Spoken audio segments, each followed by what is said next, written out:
Hey, everybody, and welcome to another episode of the Raad Life. I wanted to depart a little bit from our normal focus with COVID and sort of businesses and how, with the reopening, things are happening or not happening, and what are some of the practices that are worth looking into, and some of the mistakes and potential pitfalls that businesses are doing right now that could harm their brand in the future. And I wanted to focus today on another sector. I wanted to focus on nonprofits and just how that world has changed. Many of you may know that I've been involved in that area for, almost 20 years now, in one capacity or the other. Rebuilding Together Orange County was a board I served on. San Clemente Historical Society, I served on that board for about 13 years. There's a bunch of other organizations. I've even started a foundation in San Clemente called the Spanish Village Foundation with two friends of mine, John Alpe and Mike Cotter.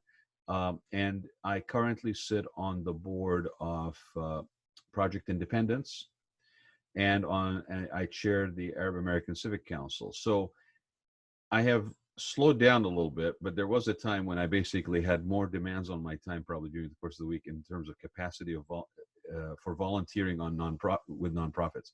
And throughout that period, I've seen things change, and I've seen things that are consistent, like struggle with sustainability, funding, what have you. And I wanted to just explore what's going on right now and how, prior to COVID, we had a change of the landscape when it came to nonprofits, how they were basically able to sustain themselves, how they were able to compete for attention, for getting their messaging out effectively or non-effectively. And organizations that started out as grassroots organizations were now basically facing a lot more challenges. And those are things that you could say historically have always been a challenge for nonprofits, or struggles, and it will always continue to be in one capacity or other. But there was a paradigm shift that happened that really changed the way that things funding were available, grants were available. And then here we have this sort of crisis that happens, and there is now an influx of support and funding and donations to certain nonprofits, especially if they're dealing with sort of Maslow's hierarchy of needs, shelter, water, emotional support, safety, health. But will that continue after this? How do we basically plan to operate a nonprofit or support a nonprofit in the future? With that being said, I want to introduce you guys to Barbara O'Brien, who has served in a lot of capacities, marketing and fundraising, philanthropy, on a number of organizations in Orange County. And I'm going to let her tell her story. She is a fellow South Orange County resident, and she's also going to be doing something else. We're going to be doing something else together, but I'm going to leave that bit of news until the end of the show, and then we'll share it together with you guys. So without further ado, let me bring Barbara in from the waiting room. Let's see if she can join us here, and we can start talking about some of this stuff. Barbara, you there? Yes, I'm right here. You are. Yes. And that looks like your lovely dining room behind you, right? Yeah, it is. No, My messy dining room. It's a messy. No, you know what? You're just busy. There's a lot of stuff on that table. I mean, that's what dining tables, and as an interior designer, I'll tell you, that's what most formal dining rooms basically end up being: boardrooms and offices and right. to-do lists and what have you. So yeah. You've been busy. I know you've been busy.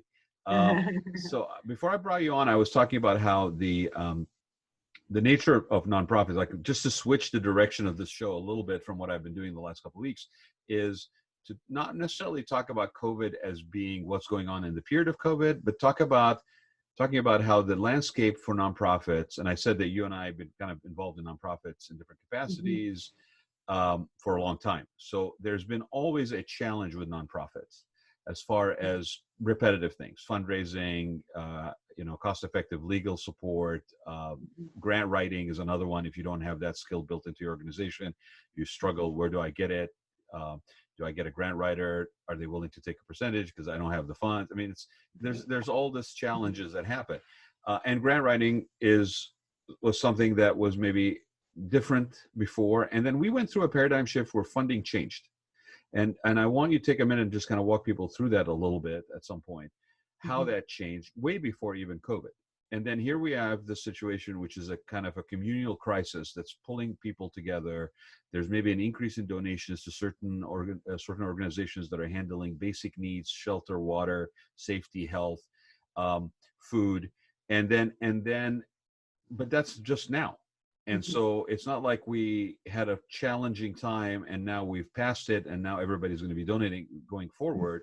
There's going to be again a challenge to, you know, grab attention, sustain attention, clear messaging, all this stuff. And your involvement both in philanthropy, marketing, technology, and you know, fundraising, I think it's a really unique mix. And then I told people that you and I have a surprise for them, but we're not going to announce it until the end of the show. So they have to stick around and listen to the whole show Okay. first.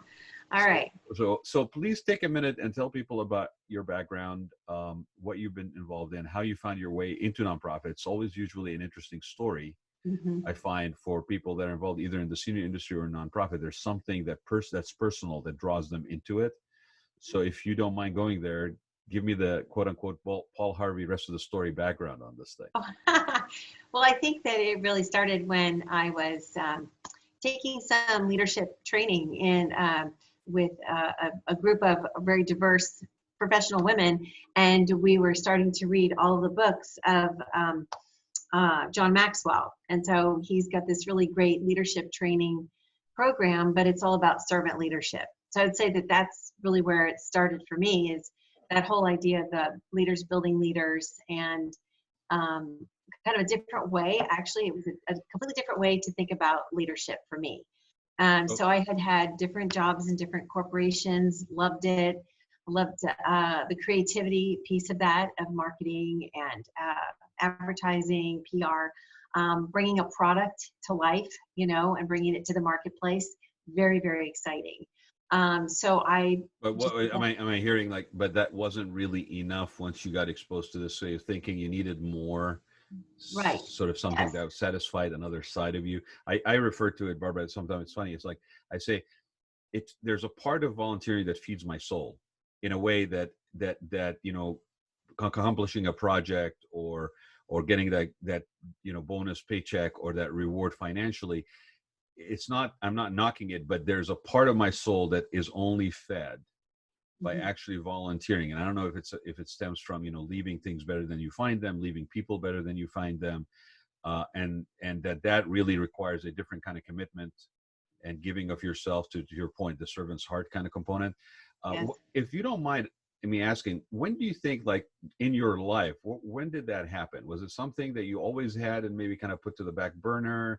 Is it something that that you kind of, like, you found yourself at a moment where you're reflecting on, where do I want to go next? What do I want to do when I grow up, kind of, if you will, you know, jokingly, and then here it is, and you said, okay, I need this to be part of my reality.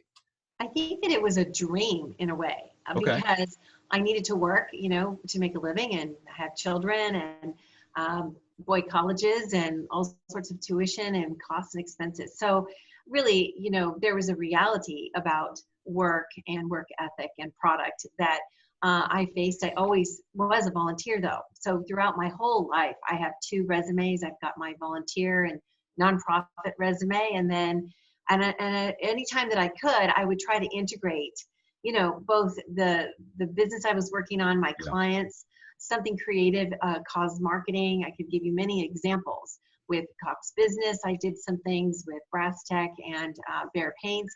Just any opportunity to sort of pair doing good in the community with business is always good for business. So that kind of started, I would say, probably around 2010.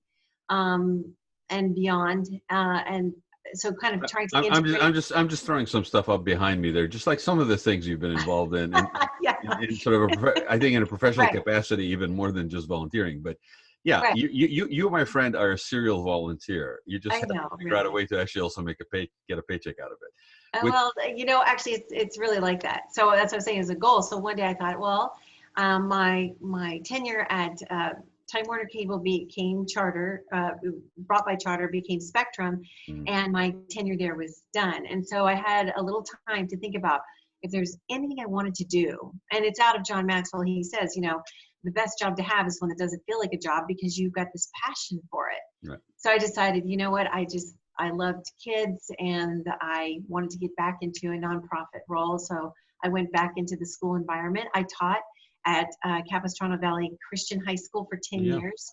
So I've got teaching kind of as part of my DNA as well.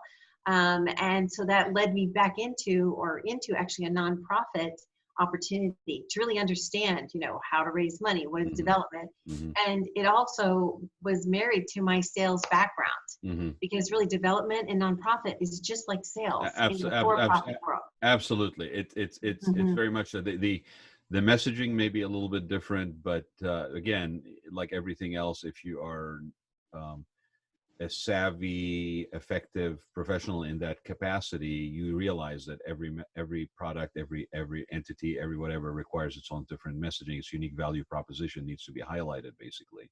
So And it's relationships. it is, Ultimately, and Rod, it's relationships, right? And it's how you want to work with people you like and that are easy to work with, do what they say they're going to do. And I think that goes a long way. So with all of those logos well, that you have, I would I say have a this. lot of friends that You have, those yes, represent friendships to me, and those right. represent relationships. And I think of great memories and great projects and programs, and so it's the depth and richness tapestry of my work volunteer life. And I think that's the key, is to be true to yourself all the time. Mm-hmm. You bring it all with you, so everything I've done leads to where I am today. Well, And I think that's the key for just people, when they're laid off. I mean, I've yeah, been laid off. yeah. Oh, No, I was going I'm to say, sorry. I was going to say that, just to expand on your the idea of relationships, that this is relationships.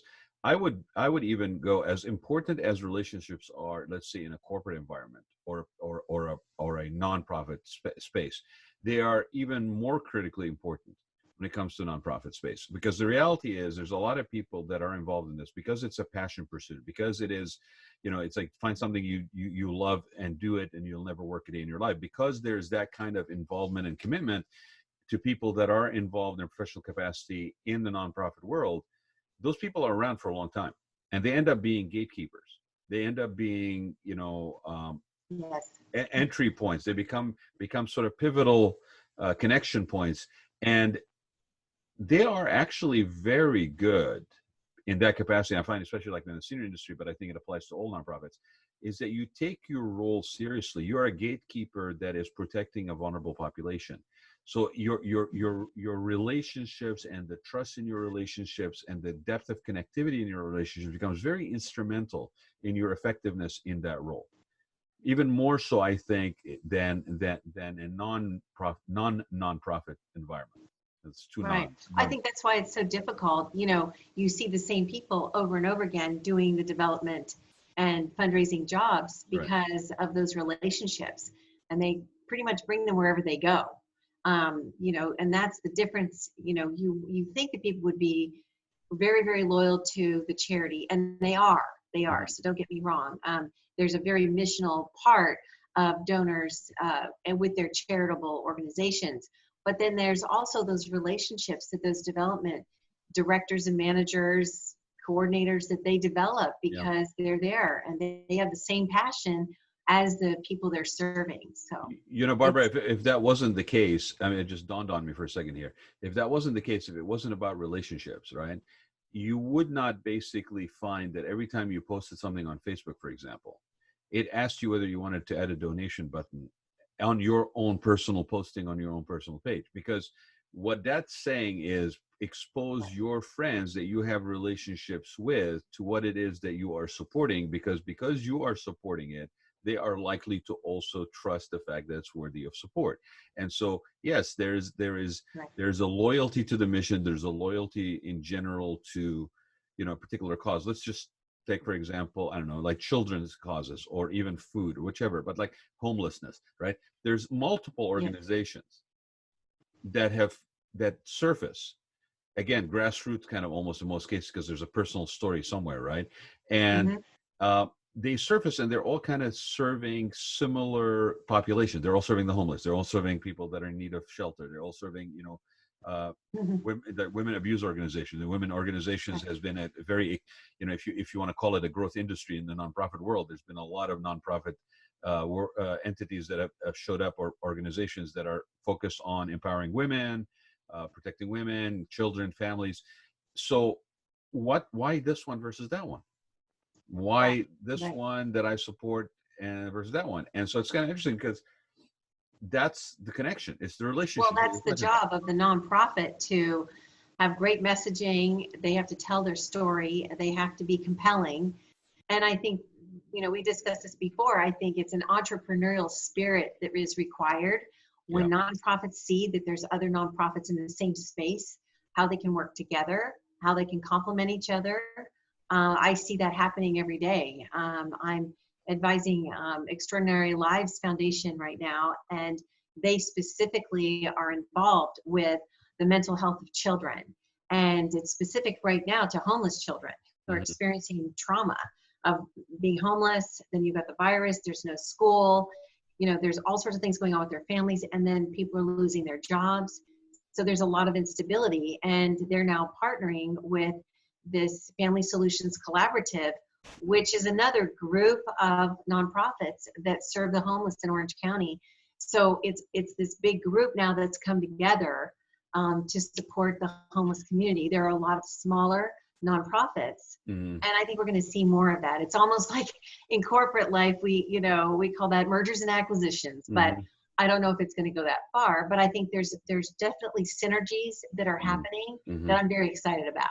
Well, and there's two things. One, the homeless situation is interesting because I've been saying this for the last couple of years, because the homeless issue in Orange County has just grown and grown, become more of an issue, more an issue, more an issue.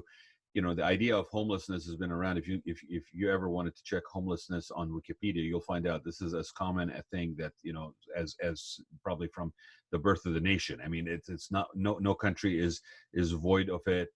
It's always going to be there in one capacity or the other, certain percentage or the other. But we kind of basically almost started to shun these people a little bit, and we started basically, painting them with a broad brush stroke as being, you know, um, by choice homeless, drugs, falling on hard times, don't really want to get out of there. And I felt that was very callous, and I was glad that messaging shifted. But one of the No, things that it's mental illness. A lot well, of it is right, mental. and so with the homeless situation, like people talk about homeless shelters, there's a need for vertically integrated services to support that. Like, you can't just have a homeless shelter and not have sort of a mental health and well-being component as supporting that effort, right? So to your point, one organization may be a housing organization, the other organization may be a mental health organization, coming together under the same roof. Rather than competing for the same funds, you can actually distribute the funds more efficiently and more effectively.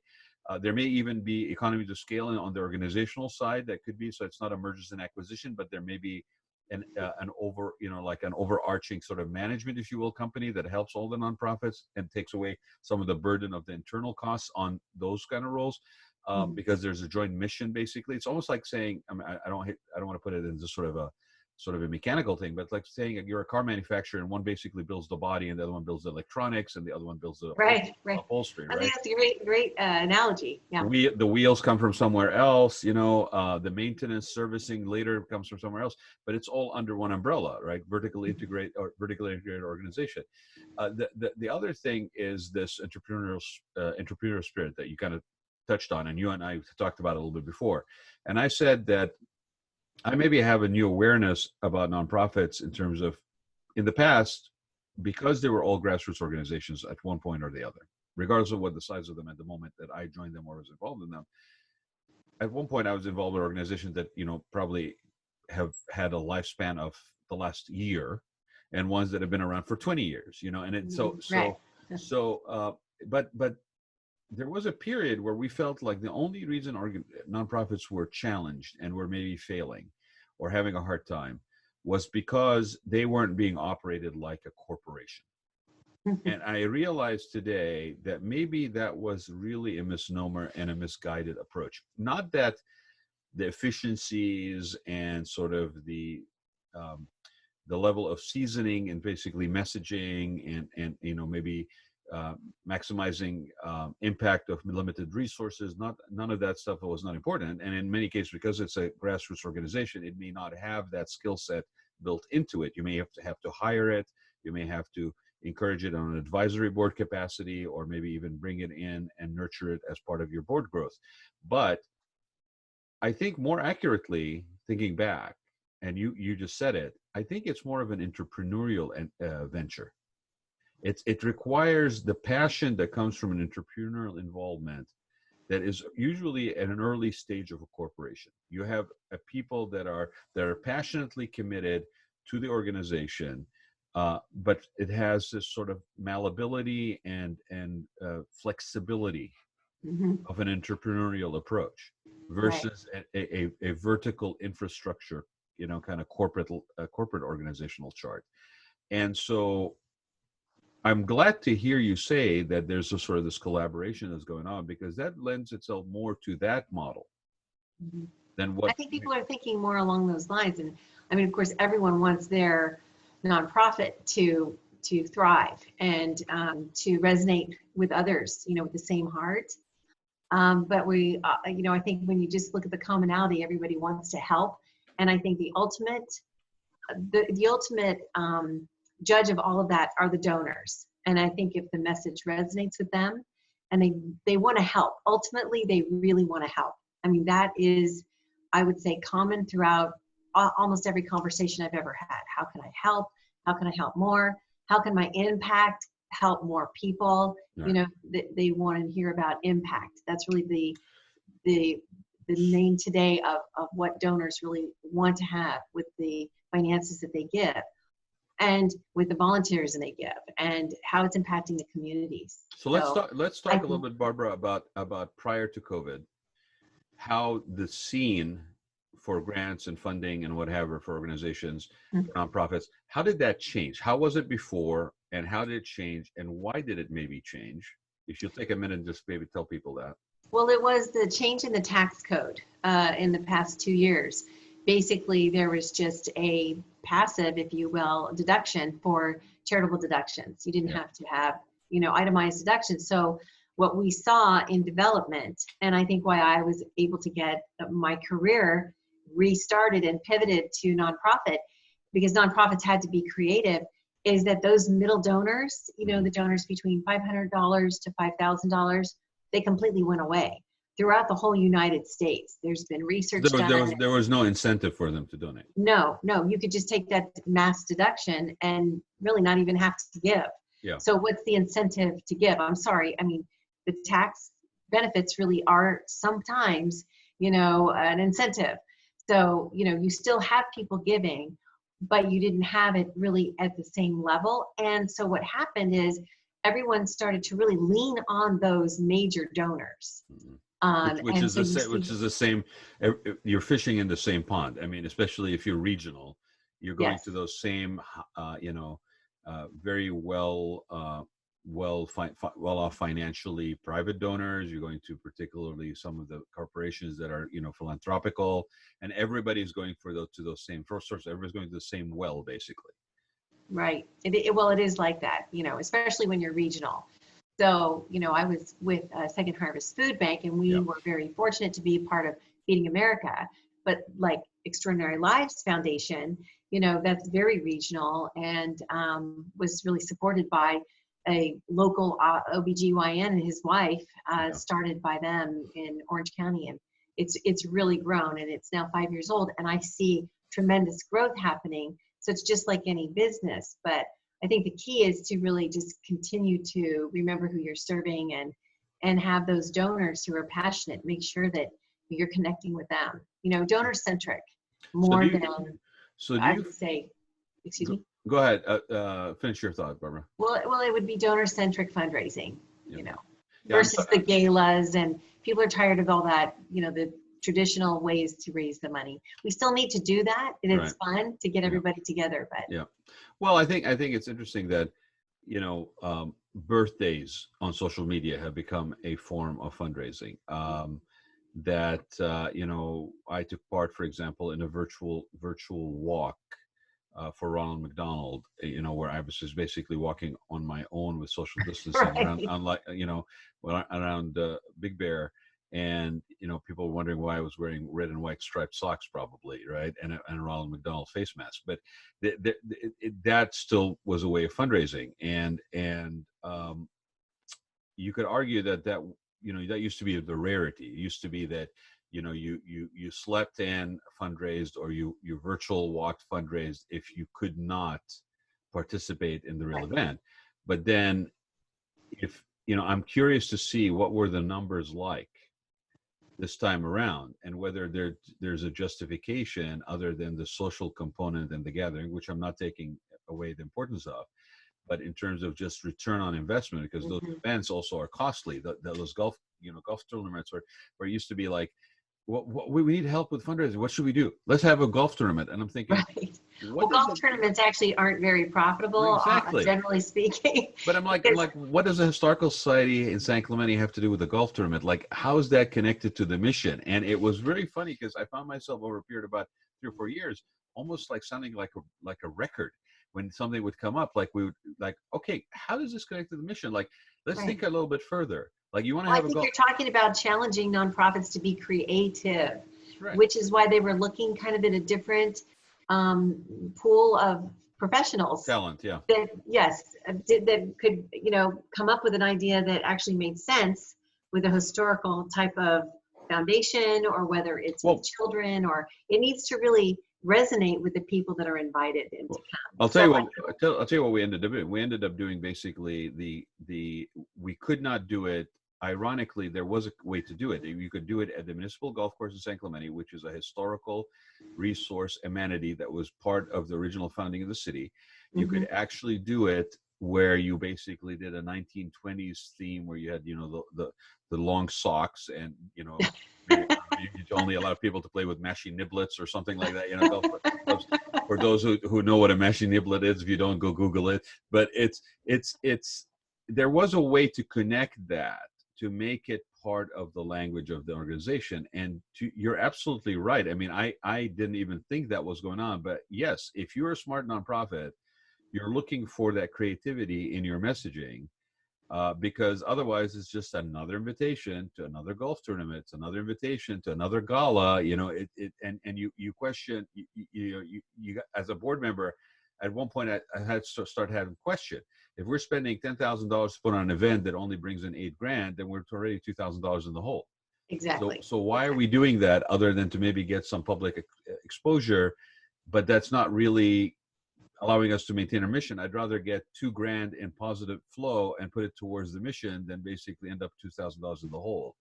And what I'm seeing actually, which is really cool, and I think it's very entrepreneurial, is that people that are passionate about their cause, and it could be someone who just donated $5 or $10, they're actually doing their own fundraiser through their social media for that cause. So it could be, they're doing it for food, or for child mental health, or it could be, for after school programs, whatever it happens to be, homelessness. Right. And they are just doing their own fundraising. So I think that really, to me, is the future of fundraising. The future is to have our donors reach out to, their audience and their connections, not giving it to us. So we're not going to ask them for their database, right, but have them as advocates, and cheering, raring fans, and loving us enough where they're going to help us raise money that way. So how do you do that? How do you cultivate, like, for those that are nonprofits that are maybe listening to this, that are smaller nonprofits, maybe have not, are just starting? Because I have a feeling there will be probably a lot of nonprofits that come out of this crisis that we're going through right now. I mean, one that comes to mind, which is not a nonprofit, but it's definitely a grassroots effort that's been extremely effective. A friend of mine, Stephanie Odo in San Clemente, that she's got about 50 people sewing masks that are being donated. Right. Solely. Yes. I mean, they got so big so quick that she's only focusing on large humanitarian efforts, I think is what she posted to me. They ended up even donating like about 1,300 masks to the USS Teddy Roosevelt a couple of weeks ago. That's amazing. And this is just people that are basically sewing masks. They have a drop-off location. They have a delivery of raw materials location, volunteer labor force, volunteer materials.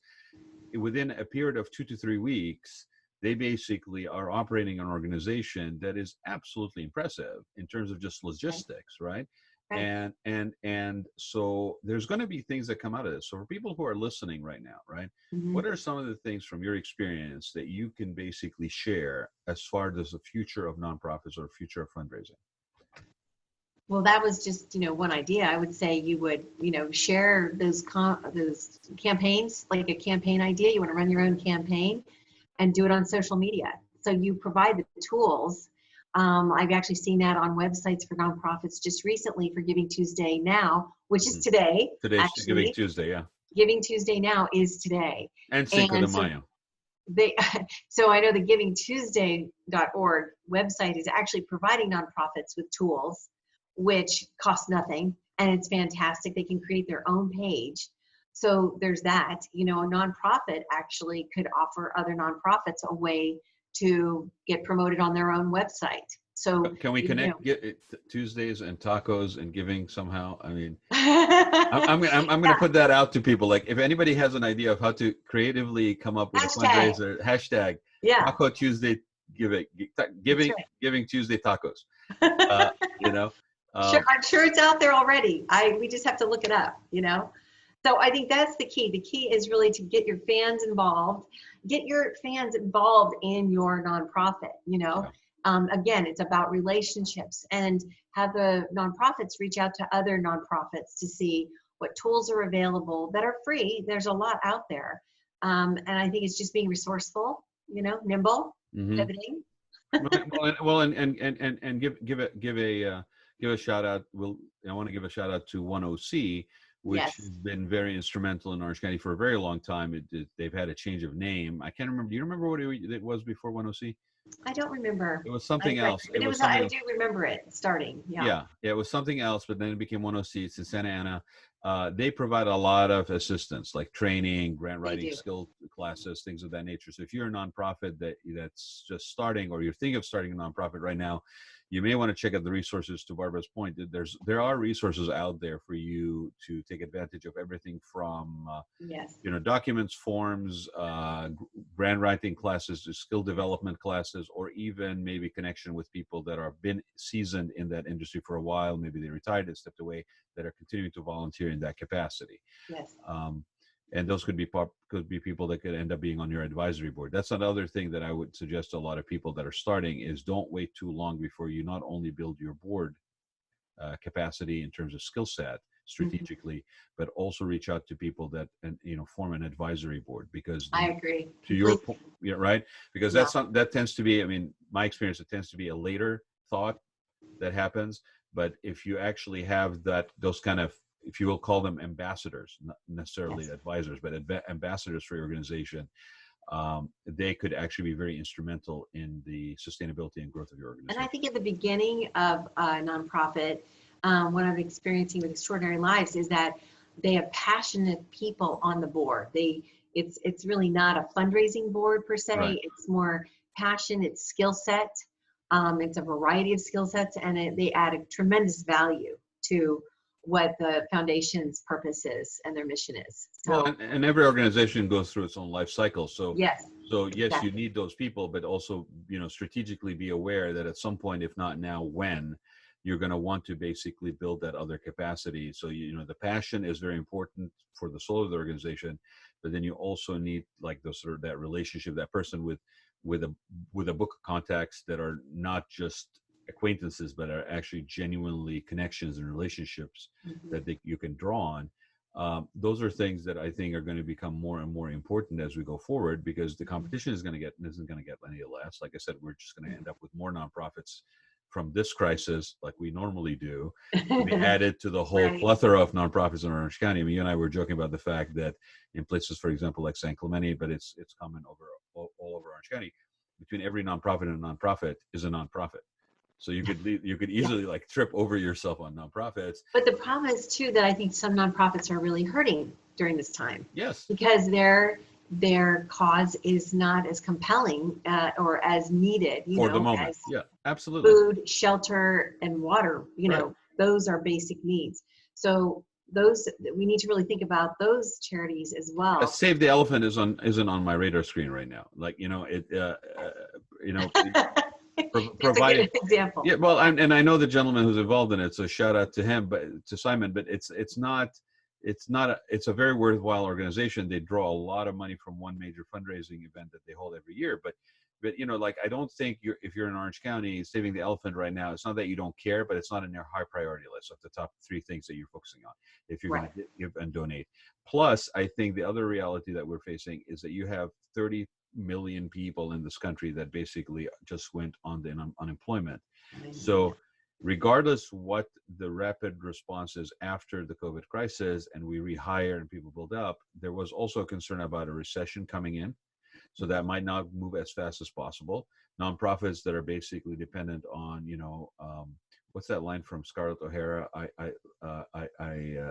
Something about on the kindness of strangers. I survive on the kindness of strangers, something like that. Yes. Right. Nonprofits pretty much are all Scarlett O'Haras. They all survive on the kindness of strangers, right? And I'm sure I botched that line, but you get you guys get what I'm saying.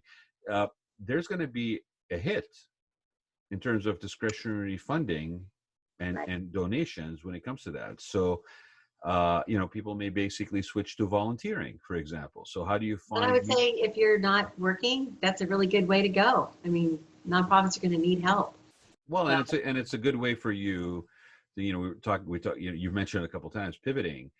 It's a good way to actually get your foot in the door again, because you could start, and I know a lot of people that's how they started. I'm not going to name names, but there's people you and I probably know, and you know, you're probably an example of that. You kind of mentioned that, you know, going back into that, it provided you an opening. But Encore Careers, people that are wanting to go back into the workforce, they may be wanting to do it now that their kids are grown, that their demands on their expenditures are a little bit less financially driven, that they can have a little bit more of a mix between financial reward and sort of like, you know, soul food, if you will. It's a great way to get in. I like the way you put that. I love that. Yeah. Yeah, it's a way to get in, and as a volunteer, it provides you the ability to interview the organization as well as them interviewing you. You find your sort of niche within their mission of what maybe resonates with you. And it may be, you know, leading that food delivery program. It may be reaching out to people that are in the corporate environment to make the connection. It could be literally hands-on training or in classroom. I mean, depending, I'm thinking of like Hope organization. I'm talking about, you know, Hope Center for the Arts, you know, and I think if you're considering finding a purpose to ride this time because you're not maybe working 100% of the time, I think it's a great way to be involved. It's a great way to feel good about yourself, to give to others.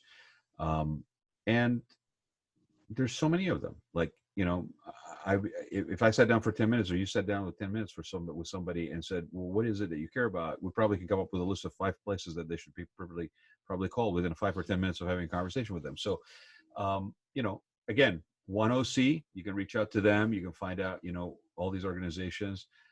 Somebody told me at one point there was like something like 5,200 organizations in Orange County or something like. Oh, that seems high. There might be. It just depends how you look at it. But all size. It was around 1,800, something like that.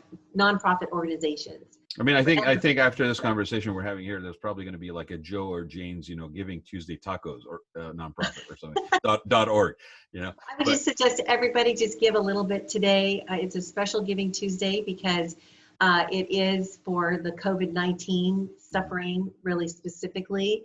Right. There will be a Giving Tuesdays, traditionally the Tuesday after Thanksgiving, and we're all very thankful for how much we have. And so today is just a very special new, basically COVID-19. It's an emergency Giving Tuesday, and just whatever anybody could do, I think it would be wonderful.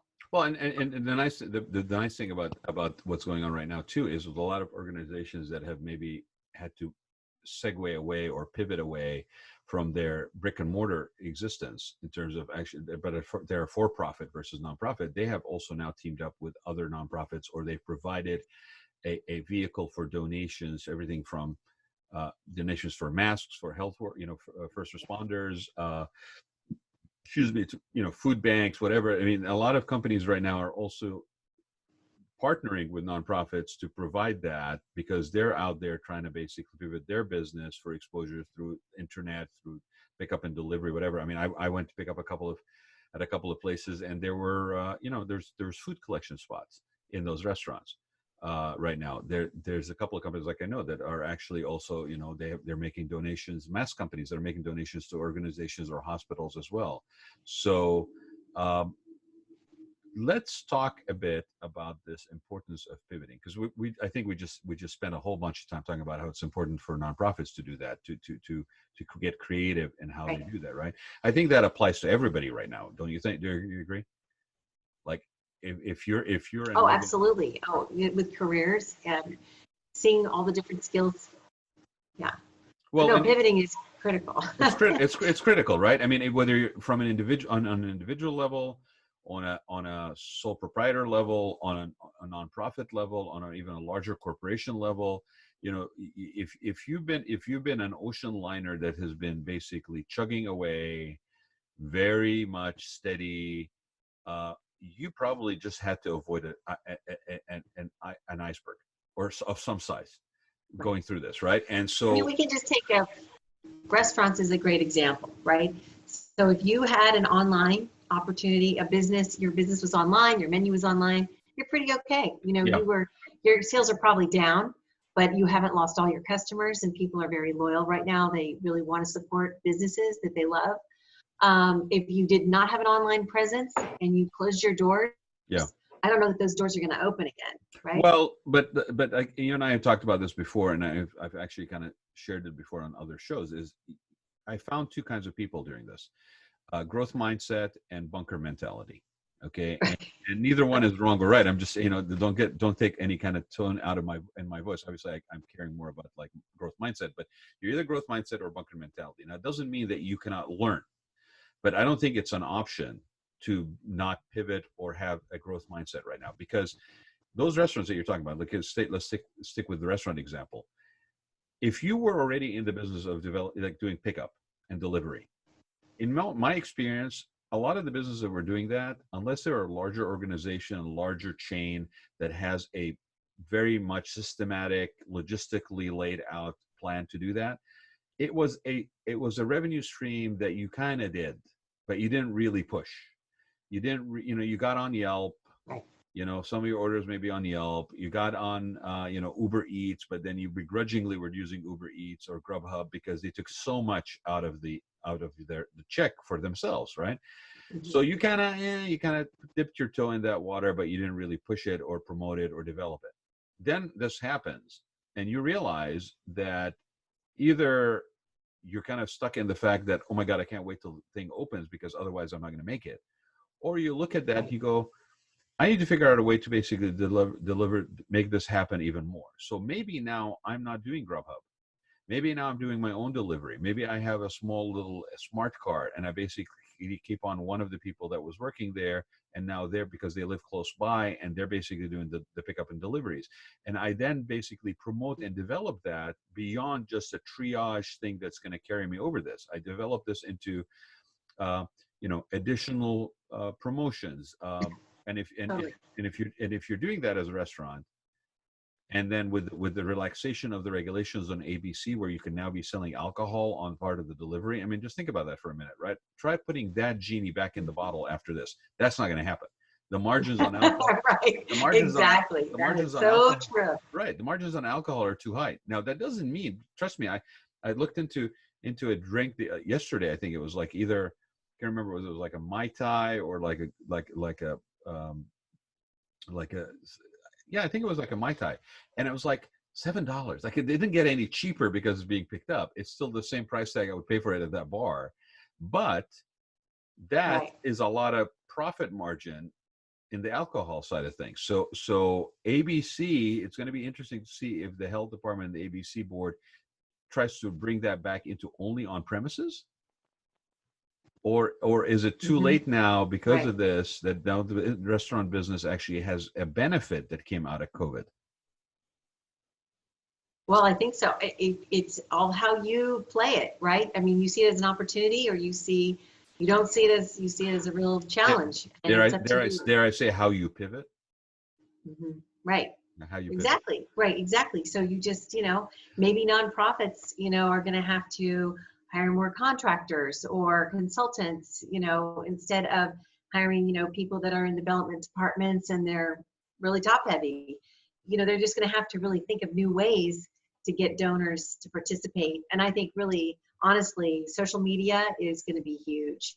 Got Facebook, Instagram, LinkedIn is huge for Right. nonprofits. Right. Yeah. I don't know if you've noticed that, Well, but yeah, no, yes. And I've also noticed that, for the longest time, LinkedIn was sort of the hidden jewel.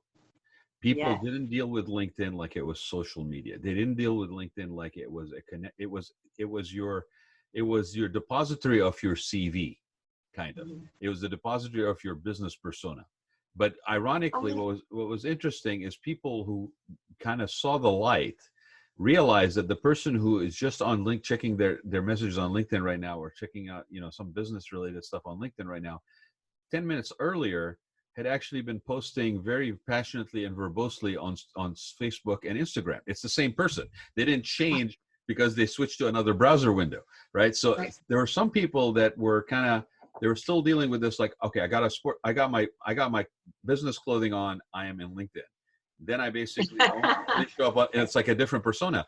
Well, I still think that it's true. I mean, I would say To a on degree, LinkedIn, there's decorum, there's expectation, right? there's business, you know, there's a way to handle your business on LinkedIn that you're not going to handle on Facebook. And when I see people, trying to use some of these platforms the same way, Yeah. it really doesn't work.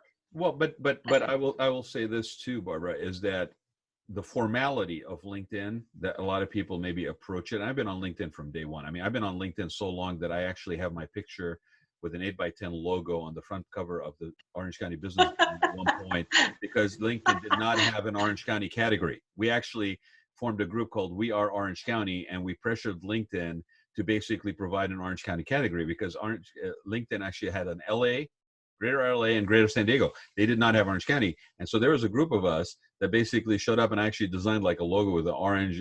We Are Orange County, and it still exists. That group still exists on That's LinkedIn, great. right? To pressure LinkedIn, like, why? What do you mean? We don't get counted? So there was the early days, and there's sort of this formality of using LinkedIn. I think we have changed in our messaging, and especially after what we just went through, to where authentic, real, non 8x10 glossy Yeah, content, and that is what builds the relationships. I agree. Don't give me your packaged canned content, because that I am not listening to anymore. There's a whole plethora of that out there, and I'm not listening to that. The connectivity, the real relationship building now is based on that courageous, unfiltered content. That, it's to your point, done with etiquette, done with with appropriateness. It's not Mhm. a free for all, shoot first, Right. ask questions later on LinkedIn. But the format is changing, because I'm noticing even during this period of COVID how the postings have changed. And to what you just said, yes, some people have actually misused it, because they did not realize that there's still a different approach.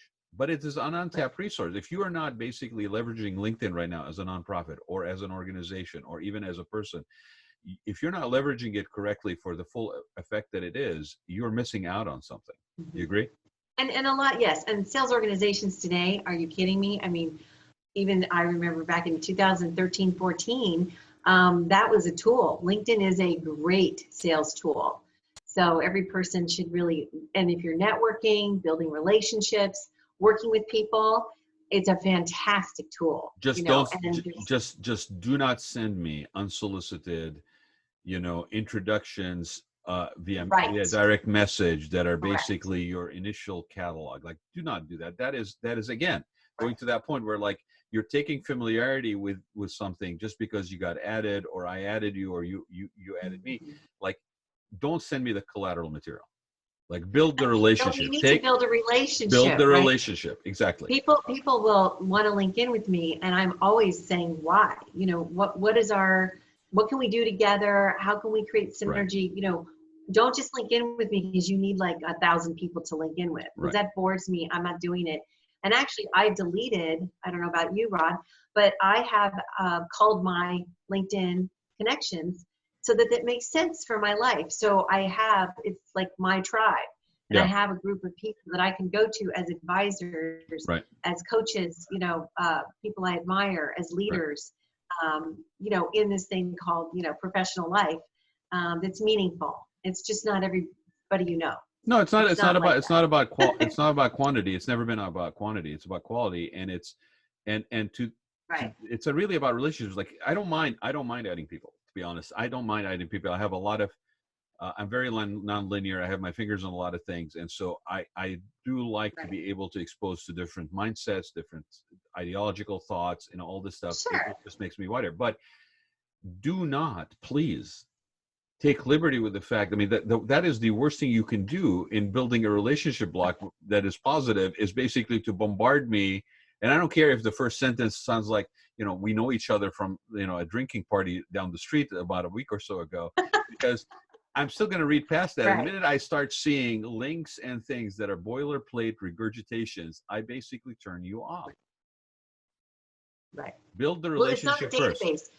LinkedIn should not be used as a database. Right. Bottom line, right? Right. So it's just how you use it, and don't abuse it. Okay, So, so let's talk about something that I promised I would tell people about at the end of the show, that you and I are doing together. Okay, because we had a really interesting conversation, and I told you, I said even before you and I were talking about it, if I had to summarize what was going on right now, and I'm not going to use COVID as being that it's something that's coming and going. I think I think we went through a paradigm shift, individually in a lot of cases, and organizationally in some cases as well. And I think it's just almost like a necessity skill going forward. And it's not a survival skill. I think it's a grow and thrive skill. That what mhm. that currently may seem to be a survival skill, but it's actually much more than that. And it is if I had to summarize the whole thing in one word, the word would be pivot.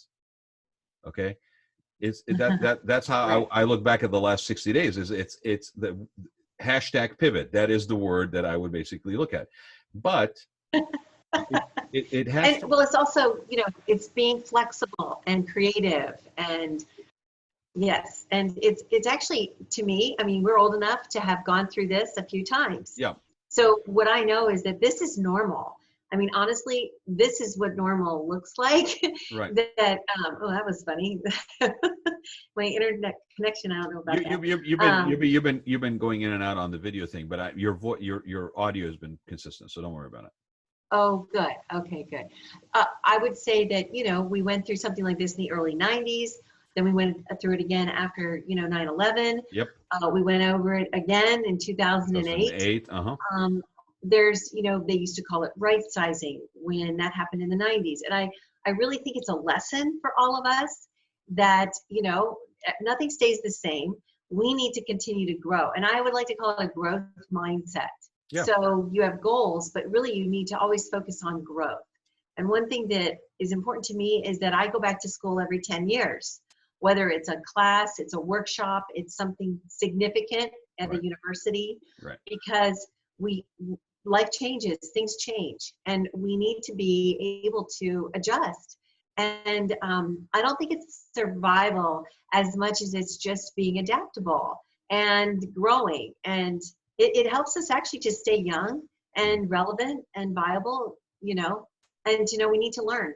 It's a continual learning process. Well, but you might be more susceptible to that, Barbara. There are people that basically could look at it. I'm just playing devil's advocate, because you and I are the same this way, right? But I can't help playing the devil's advocate. I put a mic in front of me and I'm going to play devil's advocate. But the thing about it is, I think a lot of people, the human condition sometimes is reluctant for change. As much as we know that the only constant is change, we tend to maybe have a setting that's reluctant to change, reluctant to adapt. We get comfortable. You know, I've achieved certain means of comfort, certain means of shelter, food levels that I'm accustomed to. Some people actually like, okay, I've got it. I've received it. I'm done. Now, a lot of baby boomers had a reality check in 2008 when they realized not only am I living longer than I expected, but I also didn't put enough away in my 401ks, or even if I did, I took a hit on it. So to your point, yes, 1991, real estate market crashed. We had an economic situation across the whole country. California was sort of spared a little bit the duration because we were on the later end of it. So it didn't take us as long to get out of it, but we still felt it, especially when we are so heavily geared or dependent on real estate development. Real estate market took a crash. We took a hit. Yeah. 9/11, different reality, different reasons, but again, we were challenged. And in a lot of cases, because there's sort of uncertainty, that downsizing, or right sizing that you're talking about, put a positive label on a bad thing, but that takes place. And then 2008, again, we got hit with this thing. I think every single one of those times, maybe part of this sort of reluctancy to admit that things change, we all thought the party was going to go on and it was never going to end. Like it's just party's going to just keep going. The parties keep going. We instinctively knew that the party was never going to just keep going, that at some point the waiter is going to have to show up and, with the bill, and somebody's going to have to pay for it. Right. Right. But we still felt, let's see, maybe we can get it a little longer. Maybe it's a little longer. And so I think right now we have a choice. Individually, corporations, societies, communities, we have a choice. We can look at this as being a wake-up call, or not even a wake-up call, a reminder, a reconnection with what is sort of important.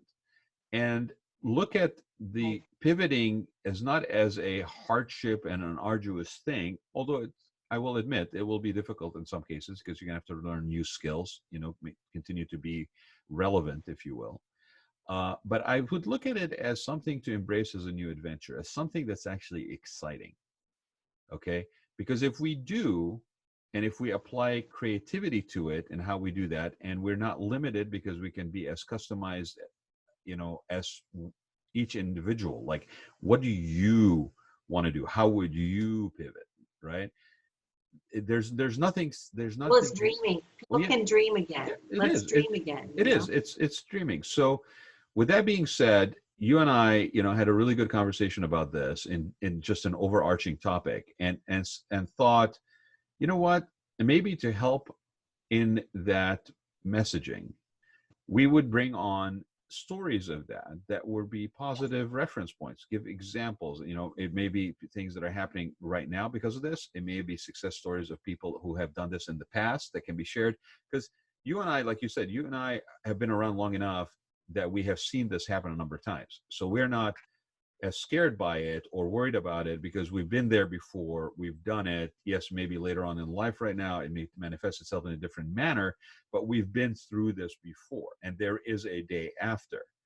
And for some people that are maybe on the younger side of the workforce, they may have never gone through this. I mean, the 2008 may have been just a scrimmage that they barely felt, but we're talking 12 years later, right? So if somebody started working at the age of 20, they are now 32 years old. It's a different reality now than if it's my first job and my only expenses is, whether I can cover my rent with my roommate. Imagine if you're coming out of college, these kids coming out of college, and they're not even allowed to walk in their college graduation. I have a nephew who is graduating from law school, and he was worried that his law school, his legal job, is it still going to be there? I mean, I saw a posting from my sister today. One of my nephews is graduating high school. The other one is is starting high school. So it's transitioning from one to one milestone to another. But there was a conversation then there's even posting, like a couple of articles I saw, where there's a discussion right now that if you have been basically admitted, you've got an acceptance from a college, and it's a college that's far away. Right now, would you still go? Because distance learning may be your option. Like, you might actually relocate to where that college is, but you may still not be able to be on campus because of the need for distance learning. The classroom sizes may be limited. Why spend that kind of money, right? Right. So one of the things that is being discussed right now, and I think universities are maybe smartly allowing this, is that you apply for a deferment You stay home. Maybe you work at something. Maybe you do something electronically. Maybe you take some classes. Like my nephew got accepted in a summer school at a prestigious university, and it's like they're going to have to do distance learning for that. They can't actually go on campus as an introduction to the campus and the lifestyle and all this stuff being in the dorms. They can't do that. So they're going to have to. So people are now talking as we enter into that period of summer and what's going to happen in the fall. People are talking about deferring. Right. So it is. Well, I don't know if you heard this. There was a talk that Mayor Garcetti was giving a couple days ago, and there was a speaker that he brought in basically talking about a lot of kids in the LA school districts are deferring or they're declining their college acceptances because they're worried about their families. They've got families now that don't have work, that thought they would help with college. So we've got a whole nother crisis on our hands that is coming. It's a crisis, but it's also an opportunity, Barbara, because that younger generation right now, if you think about it, is being engaged in reality of life in a different manner, and that is a younger generation that is not limited by lack of creativity. That they have not been honed by limitations so much. So it's also potentially an interesting time, an exciting time for what could come out of that, what could manifest itself out of that sort of generation. But the point is that this is a generation that, unless you are so young that you will not remember this period, every single person on the planet globally has been impacted by this. And those people that are in this young generation that, I remember when I graduated high school and I was going to go to college, my only concern was, how am I going to spend my summer? This is a generation right now that's graduating high school was going to go to college, and basically they're thinking about their families. They're thinking about realities of job, funding, financing, whether they go, they don't go, do they defer? Those are heavy duty decisions to be made at that point, at that very impressionable point in your life. And it's not spared by anybody, whether you're going to a public school, whether you're going to community college, whether you're going to an Ivy League college. That is a shared experience now by all those graduates. So to that point, and because there's so many facets to this, and there's so much a challenge, but also an opportunity, you and I basically decided to do something. And so what are we going to do? So do you want to tell him, or should I tell him? Well, you can tell him. I'm really excited to be part of this, Rod. You tell. Go ahead. Okay. So, well, I will say that Barbara was kind enough to accept an invitation to basically host a new show on Golden Seal Productions. And that show will be called Creative Pivoting. Of course, we've been talking about pivoting for the last 45 minutes. So it's going to be called Creative Pivoting. And the premise of the show is that we are going to basically try to bring stories that are successful stories, maybe share best practices, challenges, lessons learned along the journey kind of thing, but specifically to this topic, to the topic of pivoting, whether it's personal growth pivoting or whether it's organizational pivoting, whether it's something that stemmed out of a crisis, stemmed out of a milestone in life, a personal challenge, a struggle with with a family member, what have you, loss, opportunity. We're going to basically try to focus on the pivoting, not so much the result of the pivoting would be part of it, or the initial, but the actual pivoting, like that what is that catalyst? What does it look like? What does that moment feel like? And have people basically come and share that on a show called Creative Pivoting, which will be hosted by Barbara. And we will probably start bringing those episodes to people pretty soon here. We're pretty close. So again, I want to thank you, my friend, for saying yes to doing that. I think I'm very excited. And I'm thinking of people right now, just with what you just said, Rod, that I think will be very interesting. It'll be very interesting because there are people also pivoting to taking care of their parents when their children aren't raised yet. There's just so many changes going on, and people are adjusting and adapting. And it's cool. And as much as it is a challenge and a burden, and it sometimes, I think just maybe collectively by sharing those stories, by providing almost, if you will, a virtual support group or depository of information, I think it could also be seen as an opportunity. So again, mindset is key. Are you a growth mindset? Are you an opportunity mindset? Are you a a bunker mentality. And if you're a bunker mentality, that's okay, because if you actually embrace the possibility of an alternative reality, that bunker mindset will be temporary. It'll be your, a stage, if you will, and then you'll find your own path to thriving in a different capacity. In fact, it may be in a way that you've never really thought about being able to do. You might have skill sets that, we talked about this very beginning when I had you on before we started recording, is that you may have some skill sets, you may have some things that are talents that you haven't really even explored deeply. Right. And that this may be an opportunity for you to do that by pivoting. I agree. So Okay, so let's see. with that being said, come join us when Barbara starts her show. And I look forward to seeing who you are going to invite. And anybody who's interested in being on Barbara's show, reach out to us. You can contact us through Golden Seal Productions for right now. There will be at some point a online booking link on there that you can book to be on Creative Pivoting with Barbara. I can't wait to see who you got in mind. It's going to be crazy because I have some crazy ideas. So it's going to be fun.